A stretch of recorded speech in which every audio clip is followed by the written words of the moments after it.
সে অনেক দিন আগের কথা। তখন এক রাজ্যে মহাপ্রতাপশালী এক রাজা ছিল। দিকে দিকে রাজার ডাক নাম, কিন্তু তার কেবল একটাই দুঃখ, দুই রানী থাকার পরেও তার কোনো সন্তান নেই। আমার এত ধন সম্পদ, ঐশ্বর্য, সম্মান, অথচ আমার একটাই দুঃখ, বংশ রক্ষা করার মতো আমার কোনো সন্তান নেই। কি করব বলুন মহারাজ, সৃষ্টিকর্তা আমাদের দিকে মুখ তুলে তাকালেন না, তাই সন্তান সুখ আমরা পেলাম না। আমার মৃত্যুর পরে এত বড় রাজত্বের ভার কে নেবে, এ ভেবে আমার বড় ভয় হয়। এই নিয়ে আপনি দুশ্চিন্তা করবেন না মহারাজ, আমাদের ভাগ্যে যা আছে তাই হবে। হ্যাঁ মহারাজ, দিদি একদম ঠিক কথা বলেছে। আপনার বয়স হয়েছে, এখন বেশি দুশ্চিন্তা করলে আপনি অসুস্থ হয়ে পড়বেন। না রানী, আমি বেশি দুশ্চিন্তা করি না, শুধু সৃষ্টিকর্তার কাছেই কামনা করি যেন আমাদের ঘরে শীঘ্রই একটা সন্তান জন্ম নেয়। সৃষ্টিকর্তার অসাধ্য কিছুই নেই, তিনি চাইলে অবশ্যই আমরা সন্তান সুখ লাভ করতে পারবো। তারপর কেটে যায় বেশ কিছুদিন। হঠাৎ একদিন দুই রানীর ঘর আলো করে দুটি সন্তানের জন্ম হয়। দাসী ছুটতে ছুটতে মহারাজের কাছে এসে খবরটা দেয়। মহারাজের জয় হোক মহারাজ, দুই রানী সন্তান জন্ম দিয়েছেন। কি বলছো দাসী, এ তো মহা আনন্দের কথা। রাজ্য জুড়ে এবারে সুখের জোয়ার বইবে। আমার রানী ও সন্তানদের কথা বলো, তারা সুস্থ আছে তো? হ্যাঁ মহারাজ, বড় রানীমা একটা পুত্র সন্তান জন্ম দিয়েছেন, তারা দুইজনই সুস্থ আছেন। আর আমার ছোট রানী শিউলি, তার কি অবস্থা? সে আর আমার সন্তান সুস্থ আছে তো? ক্ষমা করবেন মহারাজ, ছোট রানীমা একটা বানর পুত্রের জন্ম দিয়েছেন, তবে ওনারা দুজনও সুস্থ আছেন। কি? আমাকে এত বড় অপমান! আমার রানী হয়ে ওই শিউলি বানর পুত্রের জন্ম দেয়? এ আমি কিছুতেই মেনে নেব না। কোথায় আছে ওই রানী শিউলি? রানী তার পুত্রকে নিয়ে অন্দরমহলে বিশ্রাম নিচ্ছেন। মহারাজ ভীষণ রাগান্বিত হয়ে অন্দরমহলে প্রবেশ করে। সেখানে শিউলি তার বানর কুমারকে নিয়ে ঘুমাচ্ছিল। মহারাজের আসার শব্দ শুনে সে উঠে পড়ে। এসব আমি কি দেখছি রানী শিউলি? শেষ পর্যন্ত তুমি একটা বানর সন্তান জন্ম দিলে? তুমি আমাকে এত বড় অপমান কি করে করতে পারলে? ক্ষমা করবেন মহারাজ, এতে তো আমার কোনো হাত নেই, সবই তো সৃষ্টিকর্তার আশীর্বাদ। আশীর্বাদ না, বরং বলো অভিশাপ। বড় রানী তো ঠিকই একটা ফুটফুটে মানুষ সন্তানের জন্ম দিল, তাহলে তুমি কেন বানর সন্তান জন্ম দিলে? মহারাজ, আপনি শুধু শুধু আমাকে দোষারোপ করছেন, এখানে আমার কি বা করার থাকতে পারে। তোমাকে কিচ্ছু করতে হবে না, এবার যা করার তা আমাকেই করতে হবে। এই মুহূর্তে এই অলক্ষণে বানর সন্তানকে নিয়ে তুমি এই রাজবাড়ি ছেড়ে বেরিয়ে যাও। এ আপনি কি বলছেন মহারাজ? আমি আপনার রানী, এ আপনার রাজকুমার, রাজবাড়ি ছেড়ে আমরা কোথায় যাব? সে তোমাদের দু চোখ যেদিকে যায় সেদিকে চলে যাও, কিন্তু এই রাজবাড়িতে তোমাদের দুজনের আর কোনো জায়গা নেই।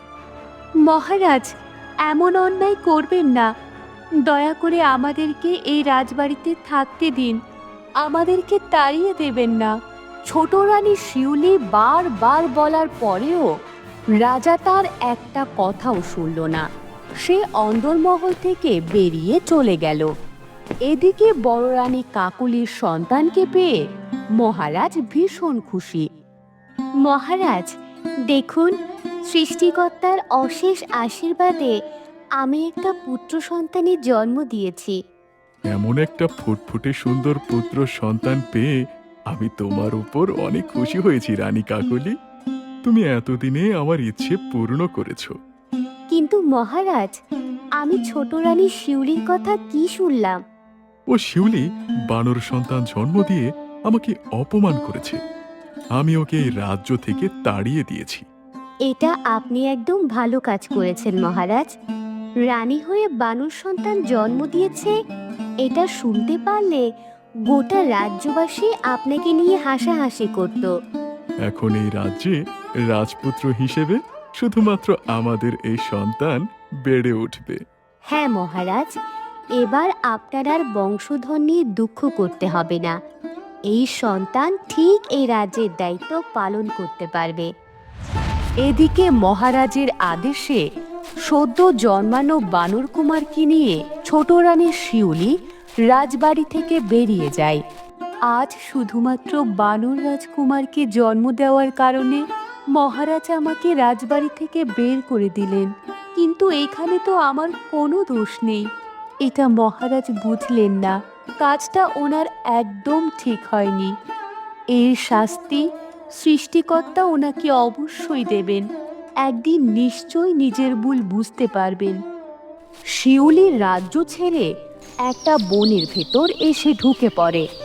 ঘন বনের ভেতর দিয়ে সদ্য জন্মানো শিশুটিকে নিয়ে হাঁটতে হাঁটতে ভীষণ ক্লান্ত হয়ে পড়ে রানী শিউলি। দুই পা যেন আর চলছে না। আমি আর এতটুকুও সামনে আগাতে পারবো না। আমাকে এখানেই বিশ্রামের ব্যবস্থা করতে হবে। এখানেই একটা কুড়ের ঘর বানিয়ে কোনো মতে মাথা গোজার ব্যবস্থা করতে হবে। ছোট রানী শিউলি ওই গাছের তলায় একটি ছোট্ট কুড়ের ঘর বানিয়ে সেখানে থাকতে থাকে। এরপর এক এক করে কেটে যায় 25টা বছর। রাজবাড়ির কুমার বেশ বড় হয়ে যায়। তার সাথে বন্ধুত্ব হয় মন্ত্রীপুত্র আদিত্যের। কিন্তু আদিত্য খুব দুষ্টু প্রকৃতির ছিল। সে সবসময় রাজকুমারকে খারাপ বুদ্ধি দিয়ে বেড়াতো। তুমি যে এতদিন রাজবাড়িতে বসে কি করছো আমি সেটাই বুঝতে পারছি না কুমার। কেন আদিত্য, হঠাৎ তুমি এই কথা বলছো যে? তুমি তো রাজার ছেলে, তার উপর তোমার বেশ বয়স হয়েছে। এখন তো তোমার রাজা হওয়া উচিত। কিন্তু বাবা তো বলে আমি এখনো ছোট, আমার এখনো রাজা হওয়ার বয়স হয়নি। তোমাকে মিথ্যা কথা বলে বোকা বানায় তোমার বাবা। তোমার রাজা হওয়ার বয়স অনেক আগেই হয়ে গেছে। তাহলে এখন আমি কি করতে পারি? আমার বাবা তো আমাকে এখন রাজা বানাতে চাইছে না। তোমার বাবাকে তুমি ভয় দেখাও, বলো যে রাজা বানিয়ে না দিলে তুমি যে কোনো একটা অঘটন ঘটিয়ে ফেলবে। কিন্তু এই কথা বলে কি কোনো কাজ হবে? নিশ্চয়ই হবে। তুমি তোমার মা বাবার একমাত্র সন্তান। তুমি যা বলবে তোমার মা বাবা তাই করবে। তোমার কোনো বিপদ হলে তা তোমার বাবা মা সহ্য করতে পারবেন না। বেশ ভালো একটা বুদ্ধি দিয়েছ তো তুমি বন্ধু আদিত্য।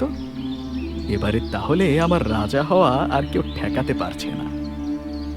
আমার কথা মতো কাজ করলে শীঘ্রই তুমি রাজা হয়ে রাজ সিংহাসনে বসবে। তবে তখন আমার বিষয়টাও একটু দেখো। নিশ্চয়ই দেখবো বন্ধু, তখন তুমিই তো হবে আমার মন্ত্রী। তাহলে এখন প্রাসাদে ফিরে যাও আর গিয়ে আমার কথা মতো কাজ শুরু করে দাও। একবার মহারাজকে সরিয়ে এই রাজকুমারকে রাজা করতে পারলে সবচেয়ে বেশি লাভ হবে আমার। তখন খুব সহজেই এই বোকা রাজকুমারকে সরিয়ে দিয়ে আমি রাজা হয়ে বসতে পারবো। বেলা গড়িয়ে রাত হয়। রাজকুমার বাড়িতে এসে তার বাবার কাছে সব কথা খুলে বলে, কিন্তু সব শুনে মহারাজ কিছুতেই তার প্রস্তাবে রাজি হয় না। না না রাজকুমার, এ কি করে সম্ভব? তুমি এখনো ছোট, এখন তুই এত বড় রাজ্যের দায়িত্ব নেবে কিভাবে? বাবা, আমি দ্রুত এই রাজ্যের রাজা হতে চাই, দয়া করে তুমি আমাকে বাধা দিও না। না কুমার, আরো কিছু বছর যাবে, তারপর তোমাকে আমি রাজা করব। এ বলে রাজা ওখান থেকে চলে যায়। কিন্তু রাজার কথায় রাজকুমার ভীষণ রাগ করে। তুমি যাই বলো না কেন বাবা, আমাকে তোমার রাজা করতেই হবে। কিন্তু মনে হয় না ভালো কথায় বাবার রাজি হবে। এবারে তো তাহলে একটু আঙুল বাঁকা করতেই হচ্ছে। রাতের বেলায় খাওয়া দাওয়া শেষ করে অন্দরমহলে বসে কথা বলছিল রানী কাকলি ও রাজা। কি হয়েছে মহারাজ, আপনাকে এমন বিচলিত দেখাচ্ছে কেন? আপনি কি কোনো কিছু নিয়ে চিন্তিত? হ্যাঁ রানী, রাজপুত্র এখনই রাজা হতে যাচ্ছে, কিন্তু তুমি তো জানো ওর এখনো উপযুক্ত বয়স হয়নি। এই মুহূর্তে ওকে রাজা বানালে ও তো রাজ্য সামলাতে পারবে না। না না মহারাজ, এই ভুল কখনোই করা যাবে না। রাজকুমারকে আমাদের বোঝাতে হবে। একটা ভুলে আমাদের রাজ্য হাতছাড়া হয়ে গেলে সব কিছু শেষ হয়ে যাবে। হ্যাঁ, কাল সকাল হোক, আমরা দুজনেই ভালোভাবে বোঝাবো। অনেক রাতে যখন রাজা রানী ঘুমিয়ে পড়ে, তখন রাজকুমারের আদেশে দুইজন সেনা তাদের ঘুমন্ত অবস্থায় গভীর বনে ফেলে আসে। পরের দিন সকালে ঘুম ভেঙে রাজা ও রানী দেখতে পায় তারা একটা বনে শুয়ে আছে। মহারাজ, আমরা কোথায় আছি? আমাদের রাজপ্রাসাদ কোথায়? আমিও তো কিছু বুঝতে পারছি না রানী, চারদিকে কেবল ঘন গাছগাছালি। তবে কি কেউ আমাদের রাজ্য থেকে বিতাড়িত করে দিল? আমার মন বলছে গতদিন রাজকুমারের সাথে মনের অমিল হওয়ায় সে হয়তো রাতের বেলা আমাদের রাজবাড়ি থেকে বের করে দিয়েছে। হায় রে আমাদের ভাগ্য! শেষ পর্যন্ত রাজকুমারের হাতে আমরা রাজ্য ছাড়া হলাম। এই আমাদের পাপের ফল রানী। এখন বুঝতে পারছি ছোট রানীকে রাজ্য থেকে বিতাড়িত করে আমি একদম ঠিক করিনি। ঠিক সে সময় গাছের ডালে লাফিয়ে লাফিয়ে একটি বানর এসে মহারাজের সামনে দাঁড়ায়। মহারাজ, রানীমা, আপনারা এই গভীর বনে কি করছেন? আমরা বড় বিপদে পড়ে গেছি বানর। সবকিছু থেকেও আমরা আজ সব হারিয়ে ফেললাম। দুঃখ করবেন না মহারাজ, আপনারা আমার সাথে আসুন, আমি আপনাদের আশ্রয় দেব। মহারাজ ও রানী কাকলি বানরের সাথে চলে গেল। বেশ অনেক সময় হাঁটার পর তারা একটা কুঁড়ে ঘরের সামনে এসে থামল। ঠিক তখনই কুঁড়ের ঘর থেকে বেরিয়ে এলো ছোট রানী শিউলি। এ কি, ছোট রানী শিউলি, তুমি তুমি এখানে কি করছো? মহারাজ, আপনি আমাকে রাজবাড়ি থেকে তাড়িয়ে দেওয়ার পর থেকে আমি তো আমার সন্তানকে নিয়ে এখানেই আছি, আর আমি বেশ শান্তিতেই আছি। আর দেখো রানী, সবকিছু থাকার পরেও আমার কোনো শান্তি নেই। আজ আমাদের কুমার আমাদেরকে রাজবাড়ি থেকে বের করে দিয়েছে। চিন্তা করবেন না মহারাজ, আপনার আরও একটা পুত্র আছে, সে আপনাদের সব কিছু ফিরিয়ে দেবে। এইসব কি বলছো মা? হ্যাঁ বানর কুমার, আমি ঠিক কথাই বলছি। ইনি তোমার বাবা। ভাগ্যের পরিহাসে তিনি আজ সব কিছু হারিয়েছেন। তুমি তাকে সাহায্য করো, তার হারানো সব কিছু ফিরিয়ে দাও। ঠিক আছে মা, তোমার আদেশ মতো আমি বাবার জন্য জীবন দিতেও প্রস্তুত আছি। এদিকে রাজবাড়িতে রাজকুমার রাজা হয়ে বসার সাথে সাথে মন্ত্রীপুত্র আদিত্য তাকে বন্দী করে ফেলে। কারাগারে বসে সে মুক্তির জন্য অনুরোধ করতে থাকে। এসব তুমি কি করলে বন্ধু আদিত্য? আমি তো তোমার কথা মতো বাবার কাছ থেকে রাজ্য নিয়েছিলাম, তাহলে তুমি কেন আমাকে বন্দি করলে? এটাই তো আমার ষড়যন্ত্র ছিল। তুমি তো বোকা রাজপুত্র। আমি জানতাম তুমি রাজা হয়ে বসলে তোমার হাত থেকে রাজত্ব নিতে আমার একটুও কষ্ট হবে না। হায় হায়, এ আমি কি ভুল করে ফেললাম!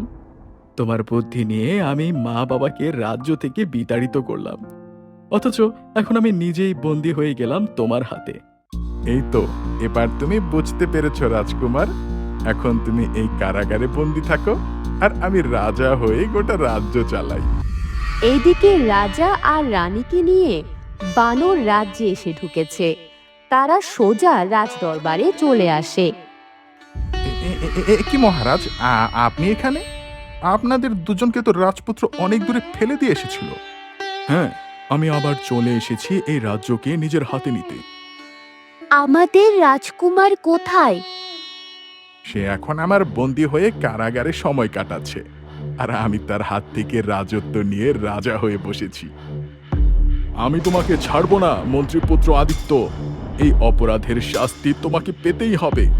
তুমি আমার কিছুই করতে পারবে না মহারাজ, কারণ এই রাজ্যের রাজা আমি। দেখো তাহলে কে কি করতে পারে। বানর, এই মন্ত্রীপুত্র আদিত্য আমাদের শত্রু। ও আমার ছেলের হাত থেকে রাজত্ব কেড়ে নিয়ে রাজা হয়ে বসেছে। আমি এক্ষুনি ওর হাত থেকে রাজত্ব আপনার হাতে তুলে দিচ্ছি মহারাজ। এটা তো একটা বানর, আর একটা বানর কিনা আমার থেকে রাজত্ব কেড়ে নেবে? হাসালেন মহারাজ। ঠিক তখনই বানর তার মুখ থেকে একটা শব্দ করল, আর মুহূর্তের ভেতর শত শত বানর এসে রাজদরবার গড়িয়ে ফেলল। কিছু সময়ের ভেতরে সব সেনাদের বন্দি করে ফেলল বানররা। দেখলে তো আবার মানুষেরা কি কি করতে পারে। এবারে তোমাকে আমরা বনে নিয়ে যাব, সেখানে বানররা নিজের হাতে তোমাকে শাস্তি দেবে। মহারাজ, আমাকে আমাকে ক্ষমা করে দিন। আমি আর কখনো এমন ভুল করব না। দয়া করে বানরদের হাতে আমাকে তুলে দেবেন না। আমি আমি এই মুহূর্তে রাজকুমার আদিত্যকে মুক্ত করে দিচ্ছি। তোমার অপরাধের অবশ্যই শাস্তি হবে। বানর কুমার, তুমি তোমার সেনাদের ওই দুষ্ট আদিত্যকে নিয়ে যেতে বলো। বানরের আদেশে বানর সেনারা এসে আদিত্যকে নিয়ে চলে যায়। ঠিক তখনই রাজদরবারে এসে ঢোকে ছোট রানী শিউলি। আমাকে ক্ষমা করে দাও ছোট রানী শিউলি। আমি তোমার সাথে অন্যায় অবিচার করেছি। বানর কুমারকে আমি অবহেলা করেছিলাম, অথচ সেই বানর কুমারই আমাকে সবকিছু ফিরিয়ে দিল। আমাকে ক্ষমা করে দাও তুমি শিউলি। আমিও তোমার সাথে অনেক খারাপ ব্যবহার করেছি। আমরা এখন সবাই মিলে একসাথে সুন্দরভাবে বাঁচব। এরপর থেকে দুই রানীর ভেতরে আর কোনো কলহ রইল না। সবাই মিলেমিশে সুখে শান্তিতে দিন কাটাতে লাগলো। আমাদের গল্পটি কেমন লাগলো তোমরা কমেন্ট করে জানাবে। আর যদি ভালো লাগে তাহলে লাইক, শেয়ার, সাবস্ক্রাইব করবেন। ধন্যবাদ।